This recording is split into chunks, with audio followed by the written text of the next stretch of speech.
আমরা কোনো মানুষের প্রাণহানি চাই না, এটা হচ্ছে আমাদের মূল কথা। আমরা যদি প্রাণহানি করি তাহলে এটা ক্লিয়ার করতে আমাদের ম্যাক্সিমাম 10 মিনিট লাগবে। আমরা চাচ্ছি কোনো মানুষের জীবনহানি যেন না হয়, এটা আমাদের প্রথম প্রায়োরিটি। তারা একটা আন্দোলন করতেই পারে, তারা আন্দোলন গণতান্ত্রিক দেশে তারা আন্দোলন করবে, কিন্তু আমরা চাচ্ছি যে তাদের জন্য জানমালের কোনো ক্ষতি না হয়। সেজন্য আমরা নন লিথেল উইপেন ব্যবহার করে বারবার তাদেরকে ডিসপাস করার চেষ্টা করছি। একটু আগে দেখলেন র্যাবের নেতৃত্বে যে কাজটা হয়েছে আমার নেতৃত্বে, সেটা আমরা কিন্তু ডিসপাস করার চেষ্টা করেছি।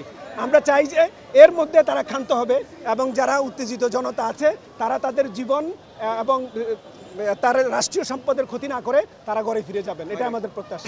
থানার নিরাপত্তা পর্যাপ্ত, এখানে পর্যাপ্ত পরিমাণ এপিসি আছে, তারপরে আপনার বিজিবি আছে, র্যাব ফোর্স আছে। আমি মনে করি না থানার নিরাপত্তার জন্য কোনো সমস্যা।